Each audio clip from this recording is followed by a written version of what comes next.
Hi students, अब हम लेकर के आ गए पहले तो वर्क डन, तब change in potential energy is equal to work done. जैसे मैंने आपको बतलाया था कि U final minus U initial equal to work done external. बहुत तरह से बतलाए इसको, 3-4 तरह से समझाए, न्यूमेरिकल से समझाए हैं, फिर थ्योरी में समझाए हैं, एग्जाम्पल लेकर के समझाए हैं, मत कहो बहुत तरह से समझाए, है ना। तो यहां पर सबसे पहले हम लोग वर्क डन का एक्सप्रेशन लाएंगे और वहां से चेंज इन पोटेंशियल एनर्जी आ जाएगा। पहले वर्क डन फिर चेंज इन पोटेंशियल एनर्जी।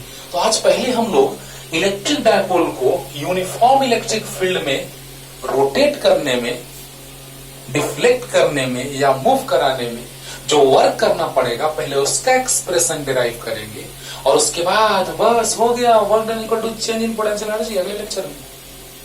हाँ, तो देखा जाए पहले ही 1.5 घंटे का लेक्चर हो जाता है ना, और लड़कियां को पकाने लगते हैं सर लेक्चर बड़ा हो गया, इसीलिए 2 पार्ट में इसको डिवाइड कर दी। तो देखा जाए expression of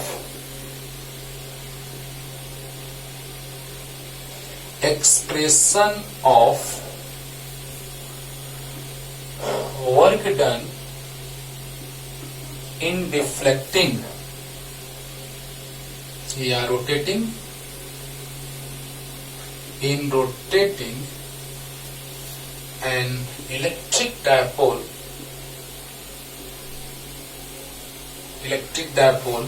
in an uniform electric field।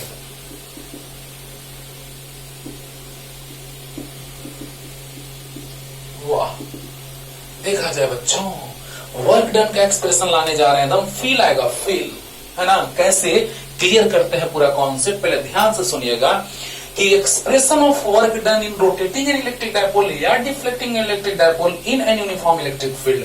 तो इलेक्ट्रिक फील्ड में डिफ्लेक्ट करने में या रोटेट कराने में वर्क करना पड़ रहा है, क्यों एक्सटर्नल वर्क करना पड़ रहा है अभी सामने आ रहे हैं।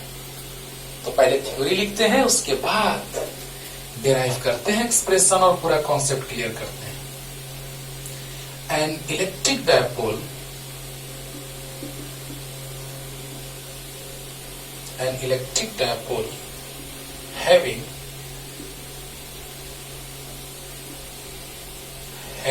charges minus q and plus q are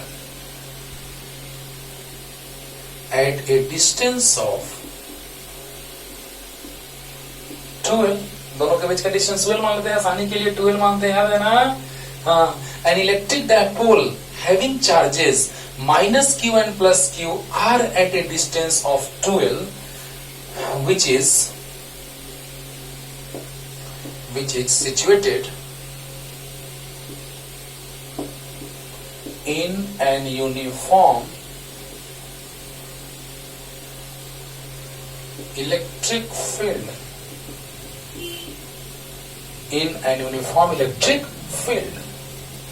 E vector, angle between P vector and E vector is theta। याद होगा आपको, E vector electric dipole moment, P equal to याद है 2ql, याद होगा यार। P equal to magnitude of any one charge and distance between both charges. Product of magnitude of any one charge and distance between both charges is known as electric dipole moment। तो P equal to आता था 2ql, तो P और E के बीच का angle कितना, theta. अभी पहले थ्योरी लिखने दीजिए, तब समझा रहे हैं। Work done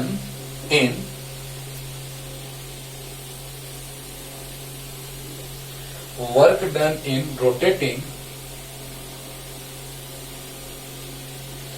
an electric dipole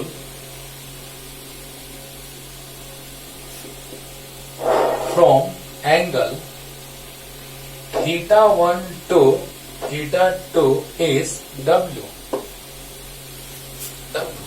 whereas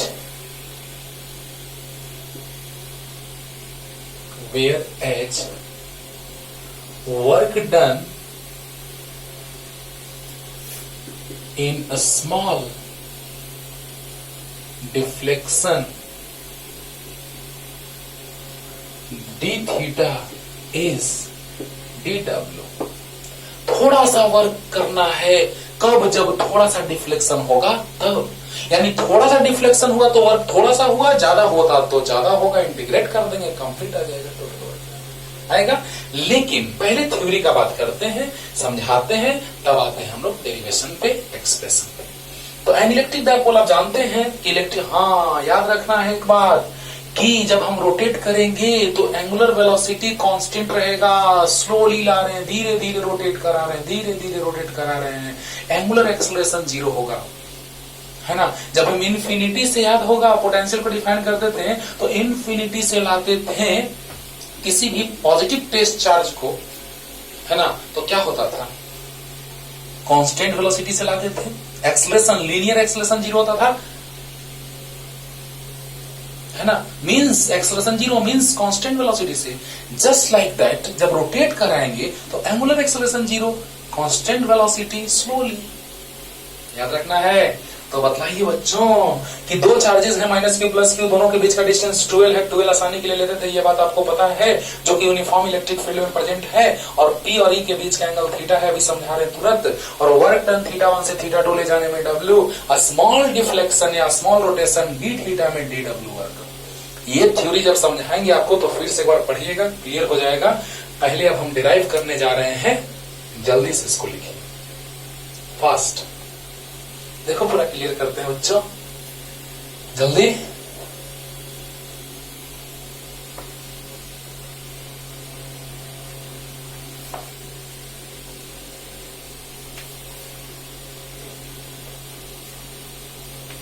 अब थोड़ा हम आते हैं लेक्चर नंबर 5 पे। लेक्चर नंबर 5 में हमने आपको ये बतलाया है tau equal to P sine theta. देखिएगा उसमें याद आ गया, आया। Tau equal to P sine theta. Torque जो था इलेक्ट्रिक डायपोल को जब हम यूनिफॉर्म इलेक्ट्रिक फील्ड में रखते थे तो टॉर्क आता था force into perpendicular distance, net force 0 आता था यूनिफॉर्म इलेक्ट्रिक फील्ड। तो जितना फोर्स फॉरवर्ड डायरेक्शन उतना ही फोर्स बैकवर्ड डायरेक्शन में, तो रिजल्टेंट फोर्स 0 आता था। लेकिन फोर्स इंटू परपेंडिकुलर डिस्टेंस और force into perpendicular distance torque 0 नहीं आता था। वो सर्टेन केसेस में 0 आते थे, जैसे थीटा 0 तो टॉर्क 0, थीटा 180 तो साइन 180 भी 0 तो 0, वो तो हमेशा 0 नहीं, किसी केस में 0। लेकिन फोर्स जितना टुवर्ड्स राइट उतना ही टुवर्ड्स लेफ्ट, तो हमेशा रिजल्टेंट फोर्स 0 0 तो 0। कब? When an electric dipole is present in an uniform electric field, when an electric dipole is situated in an uniform electric field, right. तो आते हैं जल्दी से इसको। फिफ्थ लेक्चर आप देखिएगा, पिछले चैप्टर का फिफ्थ लेक्चर, इस चैप्टर का नहीं, पिछले चैप्टर का फिफ्थ लेक्चर, जब हमको टॉर्क पढ़ाए थे और टाइम पीरियड पढ़ाए थे, राइट। तो देखा जाए, फील करते हैं बच्चों एकदम क्लियर वे में, एकदम अच्छे से समझ के ध्यान से समझना है रे बाबा। ऐसे एक इलेक्ट्रिक डायपोल है,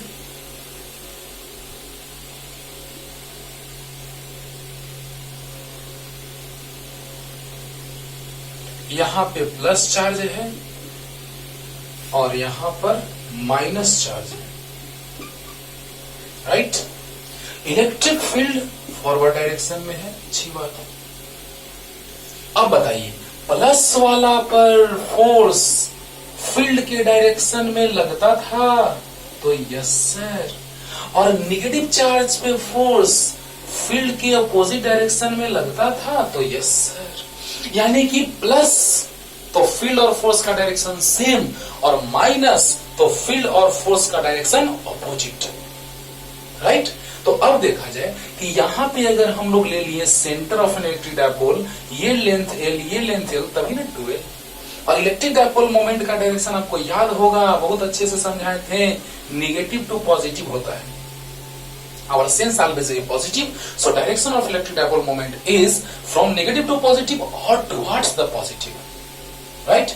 अब देखा जाए कि यहां पर P और E के बीच का जो एंगल है वो थीटा है, थीटा लिखवाए हैं थ्योरी में कि दो चार्जेस हैं माइनस क्यू प्लस क्यू, जो 12 डिस्टेंस पर सिचुएटेड है, थ्योरी में ये लिखवाया हुआ है। और जो यूनिफॉर्म इलेक्ट्रिक फील्ड में प्रेजेंट है ये भी लिखवाया हुआ है। और P वेक्टर और E वेक्टर, E आगे है टुवर्ड्स राइट और P, तो P और E के बीच का एंगल थीटा है। और अब देखिए उतना थ्योरी क्लियर, इस साइड वाला पैराचेंज के पहले वाला थ्योरी क्लियर कि दो charges minus Q plus Q dual distance पे है कि नहीं है? और इलेक्ट्रिक फील्ड में प्रेजेंट है E वेक्टर में और जो यूनिफॉर्म है, और P वेक्टर और E वेक्टर के बीच का एंगल थीटा है, ये भी बतलाया हुआ है ना, लिखा हुआ था थ्योरी में। अब देखिए बच्चों, जो पैराचेंज के बाद का बात हो रहा है सो समझिएगा कि जब इलेक्ट्रिक फील्ड इसको क्या कर रहा है, डायपोल को इलेक्ट्रिक फील्ड कह रहा है कि हम तुमको ऐसे रोटेट कराएंगे in clockwise direction. Electric field rotate this electric dipole in clockwise direction, but when we apply the external force, then due to external work done, it rotates in anti-clockwise direction, or it rotated in anti-clockwise direction by external work or by external force. Clear? तो बतलाइए कि जब ये mind it, एक बार ध्यान रखना है कि velocity constant होना चाहिए, स्लोली ला रहे हैं, धीरे धीरे रोटेट करा रहे हैं, है ना। एंगुलर एक्सेलरेशन कितना? 0। अभी तुरंत हम बोले हैं, फिर बोल रहे हैं कि एंगुलर एक्सेलरेशन क्या होना चाहिए रोटेट करते समय? 0 होना चाहिए, क्योंकि तेजी से लाएंगे तो फिर टॉर्क का बात, जितना टॉर्क आगे लग रहा है पीछे ज्यादा, तो फिर वो रोटेट, फिर तो बैलेंस करने का बात ही नहीं आया। जितना इलेक्ट्रिक फील्ड उसको रोटेट करा रहा है, हम भी उतना ही रोटेट कराएंगे। याद है ना, जितना एक्सटर्नल फोर्स हम लगा रहे थे, जितना इलेक्ट्रिक फील्ड वाला फोर्स लग रहा था, उतना ही हम लगा रहे थे, तब न चार्ज कंजर्वेटिव फोर्स याद करो, तो दोनों का रिजल्टेंट फोर्स 0 हुआ था, तो F external plus F electrostatic equal to 0। Lecture number 1 second chapter का, राइट? हाँ, अब बताइए बच्चों कि इलेक्ट्रिक फील्ड कह रहा है कि प्लस वाला भी फोर्स टुवर्ड्स राइट लगेगा और माइनस वाला भी फोर्स टुवर्ड्स लेफ्ट लगेगा, तो क्या हो जाएगा? Force into perpendicular distance, force into perpendicular distance. याद करो, we know that tau equal to P sin theta. काम देगा बच्चों, अभी समझा रहे हैं, फीलिंग ला रहे हैं तुरंत। अरे वाह सर, टॉर्क, जब कोई ऑब्जेक्ट स्ट्रेट पाथ पे मूव करता है तो जो हम फोर्स उस पे लगाते हैं दैट्स कॉल्ड फोर्स। अरे वाह, जो फोर्स लगाते हैं दैट्स कॉल्ड फोर्स। इसका क्या मतलब सर? अभी समझा रहे। मतलब अगर हम ये फोर्स ऐसे इस पे अप्लाई किए, है ना, अगर ये फोर्स हम इस पे अप्लाई किए लीनियर डायरेक्शन में, लीनियरली स्ट्रेट लाइन पाथ पे, तो that's called force. But the same force is applied on any rotating object, then this is called torque.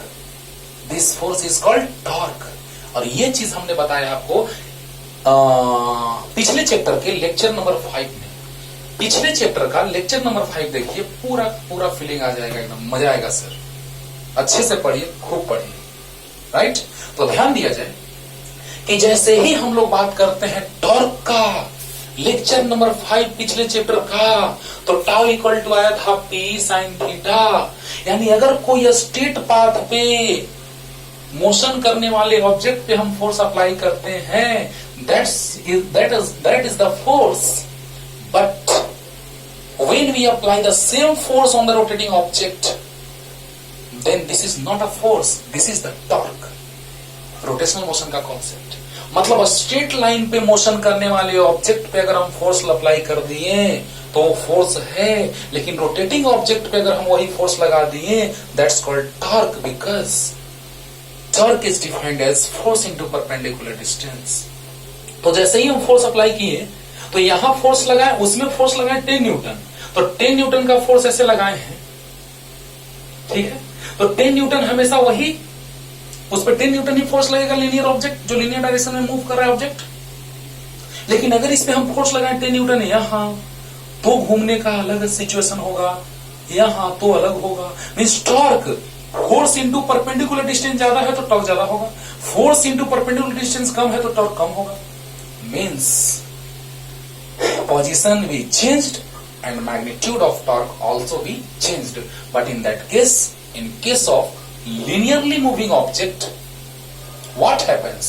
linearly moving object का बात अगर हम लोग करेंगे तो वहां जो फोर्स 10 न्यूटन लगा है तो हमेशा 10 न्यूटन ही लगा, 10 न्यूटन लगा। लेकिन इसमें force into perpendicular distance, force into perpendicular distance, तो वहां पर फोर्स और यहां पे टॉर्क, यानी dw equal to f into dx, product of force and displacement of the object in the direction of force is known as work done. तो यहां पर लीनियरली मूविंग ऑब्जेक्ट, लेकिन फोर्स के जगह पे टॉर्क। और अब बताइए, जब हम अप्लाई करेंगे ये टॉर्क का बात होगा तो एंगल में वेरिएशन आएगा, एंगल में वेरिएशन आएगा। अरे यार देखो यहां है, देखो एंगल में चेंज हुआ, तो बताइए ये फोर्स है नहीं, ये जो हम लगा रहे हैं वो टॉर्क है, ये टॉर्क है और एंगल में चेंज, यानी वहां पर होता था लीनियर डिस्प्लेसमेंट लेकिन यहां पे होगा एंगुलर डिस्प्लेसमेंट। वाह, और स्मॉल एंगल तो स्मॉल वर्क, स्मॉल एंगल तो स्मॉल वर्क। समझिएगा बच्चों, ध्यान से सुनिएगा बच्चों, कि इलेक्ट्रिक फील्ड इसको कह रहा है कि हम ऐसे रोटेट कराएंगे, तो हम कह रहे हैं कि हम एक्सटर्नल वर्क करेंगे, ऐसे रोटेट कराएंगे। और एक्सटर्नल वर्क आपको याद होगा, अभी तुरंत हम बतलाए हैं, स्टार्ट किए, तो एक्सटर्नल वर्क के positive change in potential energy के इक्वल जो अगले लेक्चर में, ठीक है। तो बताइए बच्चों कि u final minus u initial equal to positive of work done external, positive of work done external. Okay okay, तो बताइए कि यहां पर work done linear force into linear displacement, तो यहां पे work done rotational force is called torque, तो torque into angular displacement. Clear हो गया होगा, क्लियर हो गया होगा, अरे बोलो बोलो। तो बताओ बच्चों कि जब यहां पे इसको रोटेट कराया जाएगा फोर्स अप्लाई करके, तो force into perpendicular distance, force into perpendicular distance torque होता था, लेकिन जितना फोर्स आगे उतना ही फोर्स पीछे, तो नेट फोर्स आता था 0। याद कीजिए lecture number 5 of the previous chapter, पहले जो पिछले चैप्टर का फर्स्ट चैप्टर का बात किया था, सो लेक्चर नंबर 5 में हमने बतलाया था, और टाउ नेट इक्वल टू आया था P साइन थीटा। ये दोनों बात याद होगा। तो नेट फोर्स 0 लेकिन net torque P sine theta. याद आया, याद आया। तो बताइए बच्चों, ध्यान दीजिएगा, इलेक्ट्रिक फील्ड कह रहा है कि हम तुमको ऐसे रोटेट कराएंगे, तो इलेक्ट्रिक फील्ड के द्वारा जो वर्क होगा वो negative of change in potential energy. याद है, क्वेश्चन से कराए हैं बच्चों। तो बताओ कि जैसे ही हम इसको ऐसे रोटेट कराएंगे, तो इलेक्ट्रिक फील्ड कह रहा है कि force into perpendicular distance, force into perpendicular distance torque, लेकिन हम जो एक्सटर्नल वर्क करेंगे, ये इलेक्ट्रिक फील्ड इसको क्लॉकवाइज डायरेक्शन में रोटेट कराना चाह रहा है। आपको याद होगा ऐसे रोटेट करता था। तो जैसे ही ऐसे जाना चाह रहा है क्लॉक में, तो हम इसको रोटेट कराएं एंटी क्लॉक में, तो हमको एक्सटर्नल वर्क करना पड़ेगा। अब आइए थ्योरी पे, पैरा चेंज के बाद थ्योरी, कि work done in rotating the electric dipole from θ1 to θ2 is W, और d थीटा में वर्क dw। अरे वाह सर, क्लियर हो गया सर। तो work done in rotating an electric dipole by angle d theta is equal to dw equal tau into d theta। अरे बोला, electric field कह रहा है कि force into perpendicular distance, force into perpendicular distance हम clockwise direction में rotate कराएंगे, लेकिन हम भी कह रहे हैं कि हम रोटेट नहीं होने देंगे। यानी जितना इलेक्ट्रिक फील्ड रोटेट कराना चाह रहा है उतना ही हम रोटेट करा रहे हैं। तो बताइए, उसी को न्यूट्रलाइज करने के लिए, न्यूट्रल करने के लिए सिस्टम को, कि ये जितना रोटेट कराना चाहेगा हम उतना ही रोटेट कराना चाहेंगे अपोजिट डायरेक्शन में, तो क्या हो जाएगा, कितना वर्क करना पड़ेगा। अंडरस्टूड। तो देखा जाए डी डब्ल्यू, थोड़ा डी थीटा एंगल तो D W, angle D theta तो वर्क डी डब्ल्यू, राइट। अब देखो रे बाबा, D W equal to tau, tau के जगह पे PE sine theta d theta, अरे बोलो बोलो बोलो, D W tau D theta. Work done force into displacement होता था लिनियर मोशन के लिए, और रोटेशनल मोशन में that force is similar to torque and linear displacement is similar to angular displacement, so we can say that work done equal to tau into d theta. Clear है? तो बताइए d W equal to PE, tau equal to PE sine theta into d theta. कहां से कहां तक rotate करना था बच्चों? डी डब्ल्यू तो बताओ थीटा 1 से थीटा 2 तक PE sine theta d theta. Very good, वाह सर, आगे सर, अरे देखो रे बाबा आएगा सब रे। हाँ, तो बताइए जो कांस्टेंट होता है उसको डिफरेंशिएशन या इंटीग्रेशन से बाहर कर दिया जाता है, किया जाता है ना। हाँ, तो बताइए कि पी का मैग्नीट्यूड, हाँ याद रखना है, पी और ई आगे भी काम देगा, अगले लेक्चर में भी। यहाँ पे पी है और इधर ई है, तो पी का टेल और ई का टेल दोनों के बीच का एंगल थीटा है। देखिए पी और ई, तो पी का टेल और ई का टेल, पी का टेल ई का टेल के बीच का एंगल थीटा, थीटा। तो अब देखिए इलेक्ट्रिक फील्ड इसको रोटेट कराना चाह रहे हैं क्लॉकवाइज में, हम रोटेट कराना चाह रहे हैं एंटी क्लॉक में। बढ़िया। अब देखिए डी डब्ल्यू का इंटीग्रेशन डब्ल्यू,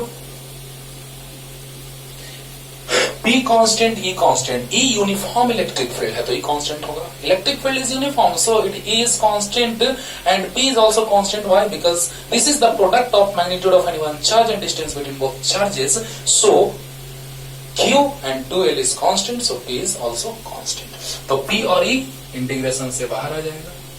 साइन थीटा का इंटीग्रेशन माइनस कॉस थीटा, याद कीजिए साइन थीटा का डिफरेंशिएशन होता है कॉस थीटा, याद होगा, अरे याद होगा, साइन थीटा का डिफरेंशिएशन होता है कॉस थीटा, लेकिन इंटीग्रेशन होता है माइनस कॉस थीटा। अंडरस्टूड?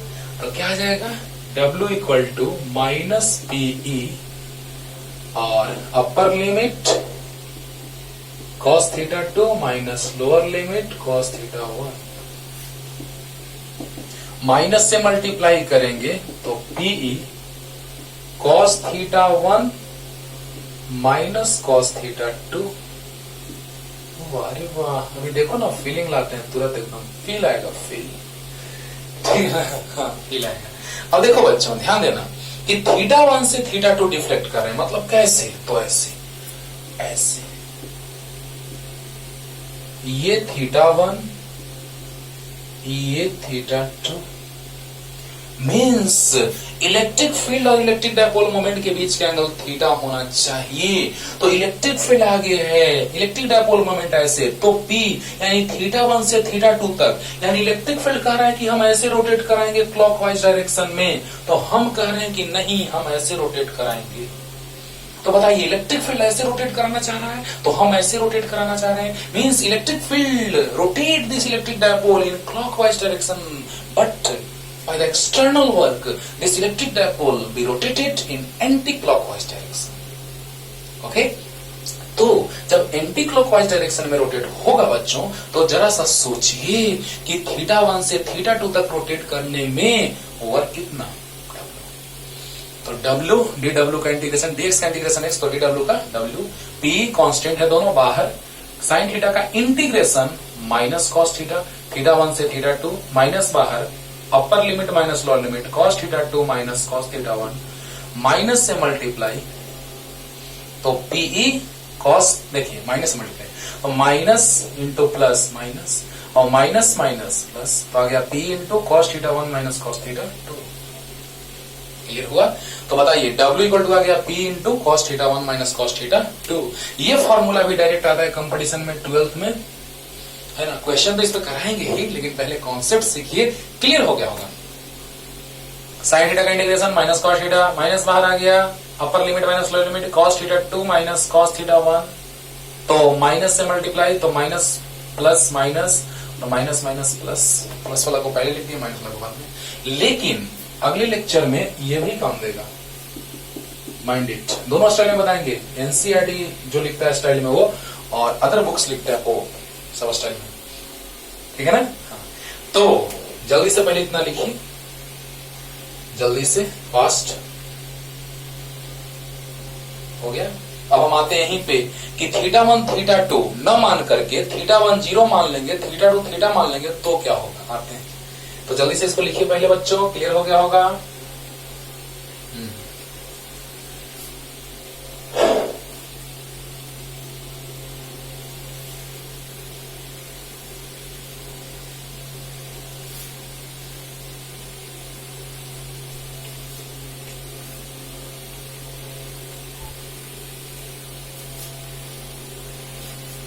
अब देखिए बच्चों, अब हम लोग बात करने जा रहे हैं, W तो आ चुका है, PE into cos theta 1 minus cos theta 2, theta 1 से थीटा 2 तक डिफ्लेक्ट करेंगे तो हमको वर्क करना पड़ेगा, थीटा 1 से थीटा 2 तक ले जाएंगे तो हमको वर्क करना पड़ेगा।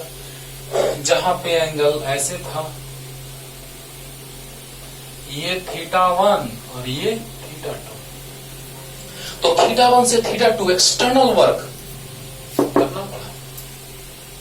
ओके, अब देखिए ये जो आया W equal to P cos theta 1 minus cos theta 2, ये आ गया एक्सटर्नल वर्क डन, जो चेंज इन एनर्जी के इक्वल होगा, जो अगले लेक्चर में पोटेंशियल एनर्जी के फॉर्म में आएगा उसका expression.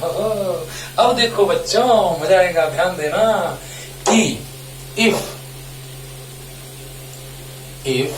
Angle theta 1 equal to 0 degree and theta 2 equal to theta, then W equal to P into cos 0 degree minus cos theta. देखिए कॉस थीटा 1 0 डिग्री और कॉस थीटा, यानी आ गया W equal to PE into 1 minus cos theta.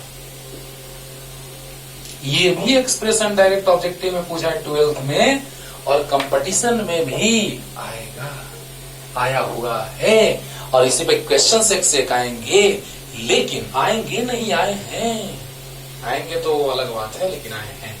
तो बताइए अब इसका मतलब क्या है कि थीटा 1 0 हो गया, यानी कुछ फिगर ऐसा बनेगा,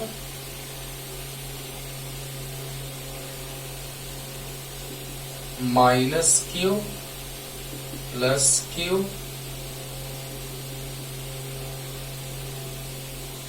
थीटा, मतलब थीटा 1 0 और थीटा 2 थीटा, यानी उसके लिए एक्सप्रेशन ये और इसके लिए एक्सप्रेशन ये। क्लियर? तो बताइए बच्चों कि ये जब थीटा 1 0 हो गया, मतलब हम वहीं से डिफ्लेक्ट करना स्टार्ट कर रहे हैं, जिस डायरेक्शन में इलेक्ट्रिक फील्ड है उसी डायरेक्शन से अगर डिफ्लेक्ट करना स्टार्ट करेंगे,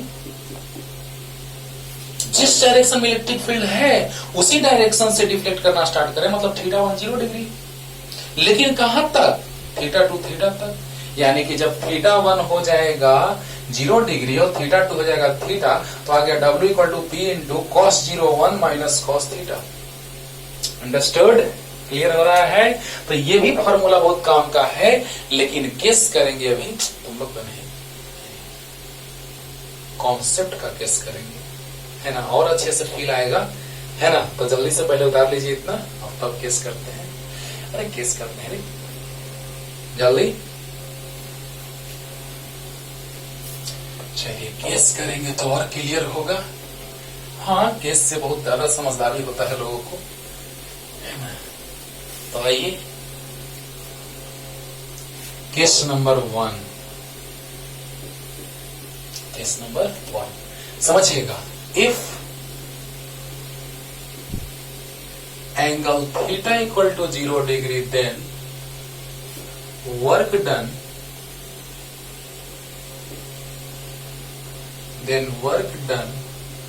is equal to 0, it means work done 0. बल्ला बल्ला तो if angle theta equal to 0, then work done is equal to 0. जब थीटा 0 होगा तो वर्क डन भी 0 होगा. कैसे? पहले मैथमेटिकली लाते हैं, फिर फील करेंगे, ठीक ना. तो देखा जाए W equal to PE into 1 minus cos theta. तो PE into 1 minus cos theta, theta 0 degree, तो PE इंटू 1 माइनस कॉस 0 1, तो वर्क डन आ गया 0. PE इंटू 0 यानी 0. राइट. ये हो गया कैसे? तो मैथमेटिक्स से, है ना, जो हम डिराइव किए वर्क डन का एक्सप्रेशन लाए थे, W equal to P into cos theta 1 minus cos theta 2, या कहें आप work done equal to P into 1 minus cos theta. आराम से बोल रहे हैं. Work done equal to P into cos theta 1 minus cos theta 2, एक हो गया. दूसरा का बात अगर हम लोग करें तो PE into 1 minus cos theta, जिसका हम यूज कर रहे हैं यहाँ पे, जहां पर थीटा जो है वो एंगल ये है, यहां माइनस क्यू, यहां plus Q. Right. Minus Q plus Q, तो इलेक्ट्रिक फील्ड के साथ angle theta. Electric dipole moment का ये P वेक्टर था. P वेक्टर E वेक्टर के बीच का एंगल थीटा. राइट. तो बताइए बच्चों कि वर्क डन कितना? 0. क्या मतलब कि 0 मतलब उसका फिगर कैसा? ये फिगर है इसके लिए कि W equal to P into 1 minus cos theta का ये फिगर है, लेकिन जो 0 आया उसका फिगर देखो. फीलिंग आएगा, फीलिंग.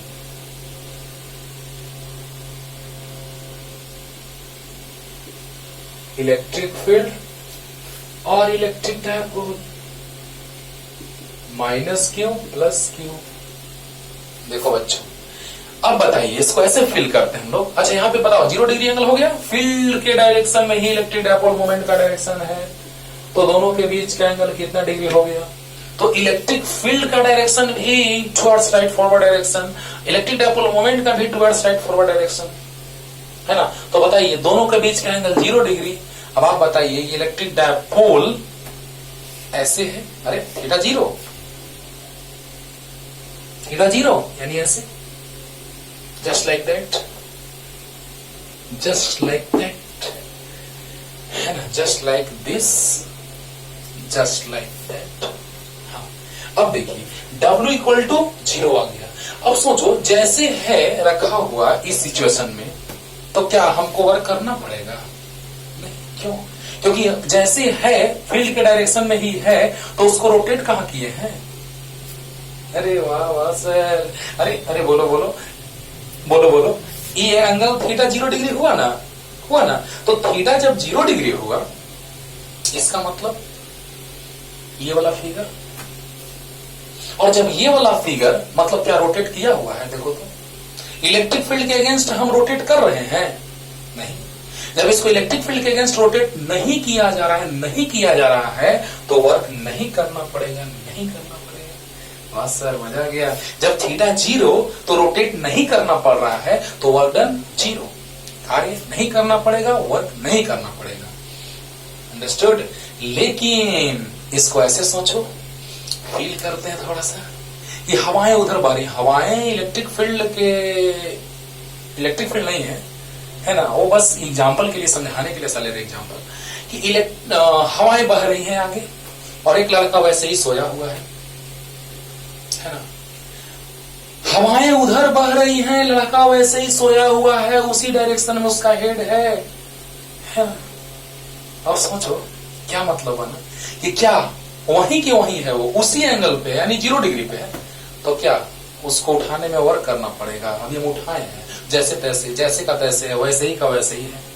तो जैसे सोया हुआ है वैसे ही में उसको वर्क करना पड़ रहा है उसके ऊपर, कि भाई तू वैसे ही रख, सोया हुआ रह, वर्क करना पड़ेगा. नहीं, सोचो सोचो कि जब थीटा 0 डिग्री तो ये उसी डायरेक्शन में है, यानी वैसे ही है, एंगल 0 डिग्री है, तो क्या इसको इसी सिचुएशन में रखने के लिए हमको वर्क करना पड़ेगा कि अपने आप रहेगा?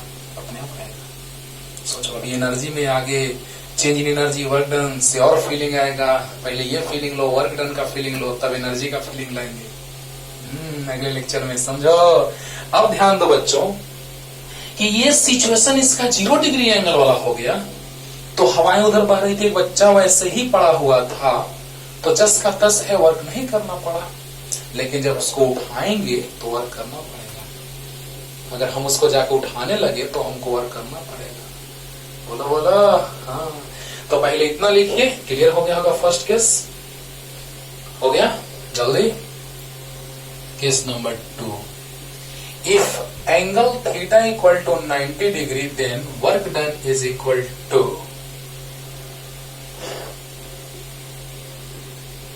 W plus PE। External work का बात हो रहा है बच्चों। External work, electric field work कर रहा था, उसके अगेंस्ट में हम वर्क कर रहे थे। This is the external work.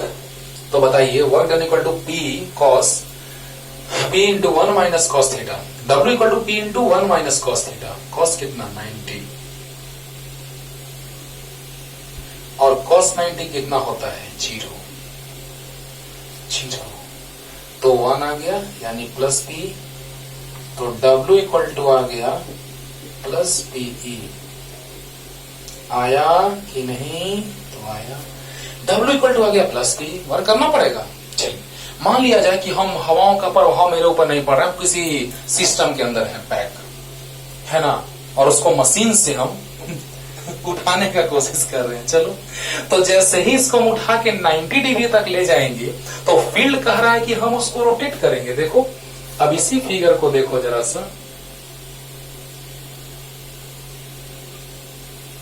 अगर 90 पे ला देंगे हम, क्योंकि P है, इन वर्टिकली अपवर्ड डायरेक्शन हो जाएगा, निगेटिव टू पॉजिटिव, और since always positive, electric dipole moment का डायरेक्शन जो होता है वो निगेटिव टू पॉजिटिव होता है। और electric field intensity towards right, then angle between both of them is equal to 90 degree.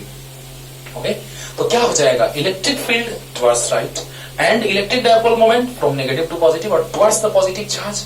So angle between electric field intensity and electric dipole moment is equal to 90 degree. बोलो बोलो। अब बताओ बच्चों, क्या होगा? What happens in this case? तो बच्चा सोया हुआ था, उसको उठाने में हमको वर्क करना पड़ा कि नहीं करना पड़ा? नहीं करना पड़ा? करना पड़ा। अब सोचो, जैसे ही उस बच्चे को हम उठाएंगे तो हमको वर्क करना पड़ेगा एक्सटर्नल, यानी कि बच्चा ऐसे सोया हुआ था, फील्ड भी वैसा ही था, तो वर्क 0 था। अरे अभी बताएं, फर्स्ट केस। बच्चा वैसे ही सोया हुआ था, उसको हम नहीं उठाए थे, वैसे ही कि वैसे ही था, तो हमको वर्क नहीं करना पड़ा था। लेकिन जब हम उसको ऐसे उठाएंगे तो हमको वर्क करना पड़ेगा। ये आया फील किए तो। और आइए फिजिक्स के भाषा में हम समझते हैं, अकॉर्डिंग टू फिजिक्स, कि जब इसको उठाएंगे तो electrostatic force towards right on positive charge and towards left on negative charge, because when charge is positive then direction of field and force is in same direction, but for negative charge force and field both are in opposite direction. तो यहाँ पर अगर हम लोग बात कर रहे हैं प्लस पे फोर्स टुवर्ड्स राइट और माइनस पे फोर्स टुवर्ड्स लेफ्ट, क्लियर? तो आप बताइए, इलेक्ट्रिक फील्ड कह रहा है कि हम तो इसको ऐसे ही रखेंगे, और हम कह रहे हैं कि हम तो इसको ऐसे लाएंगे ही लाएंगे। समझिएगा, इलेक्ट्रिक फील्ड कह रहा है कि हम इसको क्लॉकवाइज में रोटेट करेंगे, हम कह रहे हैं कि इसको एंटी क्लॉक में रोटेट करेंगे, तो 90 तक लाएंगे तो हमको वर्क करना पड़ेगा। तो आइए, cos 90 0, यानी वर्क करना पड़ेगा। तो वर्क डन इक्वल टू है प्लस PE। क्लियर? क्लियर? तो जल्दी से यहां तक जल्दी से क्लियर कीजिए। हो गया? हो गया? हाँ। अब केस नंबर 3 पे आते हैं बच्चों।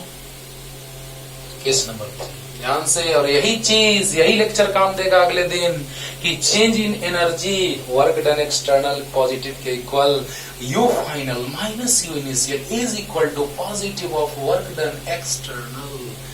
तो case number 3, if angle theta is 180 degree, then work done is equal to plus P E plus 2 PE। अरे वाह, मैक्सिमम। लास्ट में भी तीनों को कोरिलेट करेंगे एक साथ, देखना ना मजा आएगा। तो बताइए कॉस कितना डिग्री? 180। कॉस 180 कितना होता है रे बाबा? -1। अरे ये तो याद होगा यार, कॉस 180 बहुत बार बताए, बहुत बार। तो पीई -1 और माइनस माइनस -1, तो माइनस माइनस प्लस, यानी 1 + 1 यानी कितना? 2, यानी कि +2 PE होगा। यस सर, होगा। Yes sir. अब देखिए, चलिए थोड़ा सा पहले हम लोग फिजिक्स, अकॉर्डिंग टू फिजिक्स, फिर on the basis of our feeling, है ना।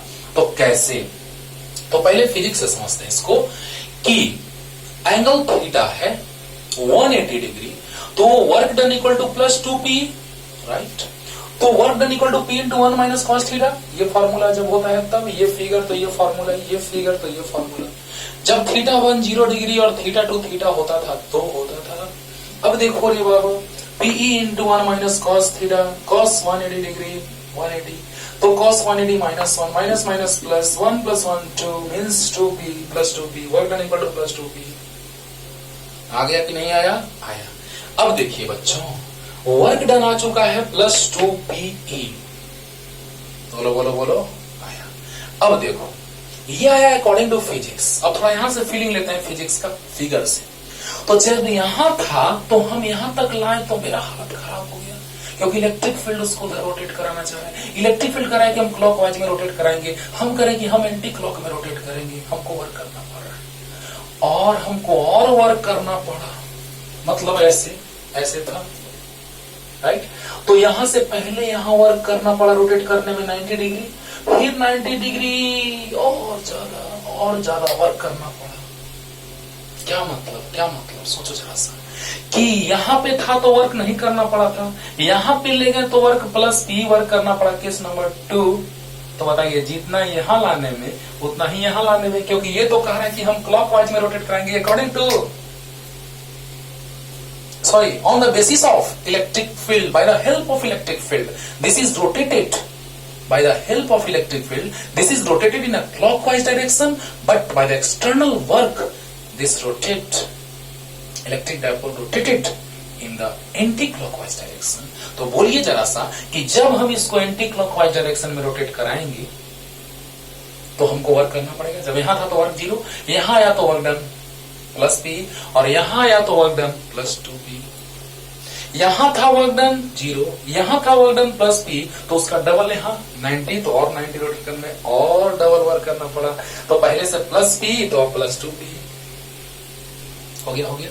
अब सोचिए बच्चों कि वर्क डन जो करना पड़ा +2P करना पड़ा, फीलिंग से भी आया और यहां से भी आया, है ना। फील भी किए, एक बच्चा को हम ऐसे था ऐसे उठाएं तो वर्क करना पड़ा, तो ऐसे ले गए तो और उसमें डबल वर्क करना पड़ा। जितना यहां से यहां लाने में उतना ही यहां से यहां लाने में, यानी कि +P तो +2P।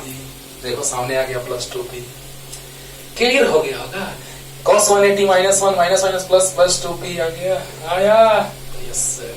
अब हम इस तीनों का बात करें अगर बच्चों, ध्यान से सुनना, तो वर्क डन W 0 आया कब? जब थीटा 0 डिग्री था। तो वर्क डन +P आया जब थीटा 90 है तो, और वर्क डन +2P आया जब थीटा 180 डिग्री है तो। पहले ये तीनों एक साथ लिख लो, है ना, तब मिटा के समझाते इधर। ये तीनों केस एकदम दिमाग में सेट हो जाना चाहिए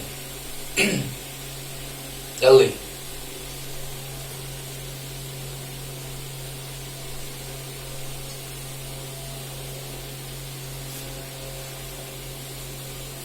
अब देखिए बच्चों कि यहां पर वर्क डन 0, थीटा 0 था तो अभी तीनों केस में क्लियर किए हैं। वर्क डन +PE जब थीटा 90 डिग्री, वर्क डन 0 जब थीटा 0, वर्क डन +P जब angle 90 degree, work done +2P जब एंगल 180 डिग्री। आप बताइए इसमें कौन मिनिमम कौन मैक्सिमम? तो वर्क डन मिनिमम देखने से पता चल रहा है W है। कब? When theta equal to 0 degree. यही स्टेबल और अनस्टेबल समझाएंगे कल एनर्जी से। ये स्टेबल इक्विलिब्रियम को बतलाता है, ये अनस्टेबल को बतलाता है अगले लेक्चर में, ये स्टेबल को ये अनस्टेबल को, लेकिन कैसे पूरा पानी पानी होगा अगले लेक्चर में। तो पहले मैक्सिमम मिनिमम का बात करते हैं। वर्क डन मैक्सिमम तो +2 PE when theta equal to 180 degree. Clear? कैसे मैक्सिमम कैसे मिनिमम, देखने से लग रहा है, कैसे पता चल रहा है थोड़ा फील करते हैं। मिनिमम ये तीनों में देख करके हम बतला दिए कि ये मिनिमम है ये मैक्सिमम है, लेकिन अच्छे से फील करते हैं बच्चों। 0 है जो थीटा 0 पे मिनिमम, 180 पर मैक्सिमम। कैसे? आइए, W इक्वल टू, ये दोनों बातें याद रखिएगा, ऑब्जेक्टिव में डायरेक्ट पूछता है मैक्सिमम मिनिमम दोनों डायरेक्ट है ना, लेकिन कैसे? W equal to formula P into 1 minus cos theta. चलिए बताइए, कॉस थीटा का मैक्सिमम वैल्यू +1 होता है, तो जितना ही ज्यादा सब्ट्रैक्ट होगा उतना ही कम आएगा। सोचो सोचो सोचो, जितना ही ज्यादा सब्ट्रैक्ट होगा उतना ही कम वर्क आएगा। तो सबसे ज्यादा इसका वैल्यू कितना? +1 होता है, तो 1 माइनस 1 0 आ जाएगा, यानी वर्क डन मिनिमम 0 आया, because this is maximum value of cos theta. Feeling आया? और अब देखो बच्चों, work done equal to P into 1 minus cos theta, इसका मिनिमम। अच्छा, ये जितना ही कम सब्ट्रैक्ट होगा उतना ही ज्यादा आएगा, ये जितना ही कम होगा उतना ही ज्यादा होगा, क्योंकि कॉस थीटा का वैल्यू मिनिमम -1 होता है, मैक्सिमम +1 होता है। अरे बोलो, तो कॉस थीटा का मिनिमम वैल्यू -1 और मैक्सिमम वैल्यू +1, तो मैक्सिमम सब्ट्रैक्ट होगा तो मिनिमम आएगा। हाँ सर, अब समझ में आ रहा है। और अगर मिनिमम सब्ट्रैक्ट होगा तो मैक्सिमम आएगा। तो बताइए, तो मिनिमम सब्ट्रैक्ट होगा तो 1 और माइनस, और कॉस थीटा का वैल्यू -1 तो माइनस माइनस +1, यानी आ गया +2P। अरे बोलो, मैक्सिमम सब्ट्रैक्ट होगा तो मिनिमम आएगा, और मिनिमम सब्ट्रैक्ट होगा तो मैक्सिमम आएगा। तो बताइए, आया maximum work done +2P। Angle कितना पे? 180 पे, क्योंकि -1 तब आता है कॉस थीटा का वैल्यू जब कॉस 180 होता है, और कॉस थीटा का वैल्यू +1 तब आता है जब कॉस 0 होता है। तो कॉस 0 पे वर्क डन मिनिमम, और कॉस 180, क्योंकि -1 कब आएगा? जब थीटा 180 होगा, और ये थीटा 0 डिग्री, यानी कि +1 कब आएगा कॉस थीटा का वैल्यू? जब थीटा 0 डिग्री, और -1 कब आएगा? जब थीटा 180 डिग्री 180 डिग्री। तो बतलाइए, माइनस रखेंगे तो -1 इंटू माइनस, -1 से +1 यानी कि +2P, और यहाँ पे 1 रखेंगे तो 1 माइनस 1 0 यानी 0, यानी वर्क डन मिनिमम 0 और वर्क डन मैक्सिमम +2P। अब क्लियर हो गया होगा। मिनिमम रखेंगे, मिनिमम सब्ट्रैक्ट करेंगे तो मैक्सिमम आएगा, मैक्सिमम सब्ट्रैक्ट करेंगे तो मिनिमम आएगा। वो कौन सा? 0 डिग्री पे 0 और 180 डिग्री पे +2P। क्लियर? तो अगले लेक्चर में लेकर के आते हैं, इसी के हेल्प से चेंज इन एनर्जी से ही हम लोग एनर्जी का एक्सप्रेशन पढ़ लेंगे। Work done external positive equal to change in potential energy, final potential energy minus initial potential energy equal to positive of external work done. That's all. Clear? तो अच्छे से पढ़ते रहिए, और अगले लेक्चर में लेके आते हैं पोटेंशियल एनर्जी का कॉन्सेप्ट, जो वर्क डन के हेल्प से ही आएगा। इसको पूरा क्लियर रखना होगा, और उसके बाद न्यूमेरिकल। तब तक टाटा बाय बाय।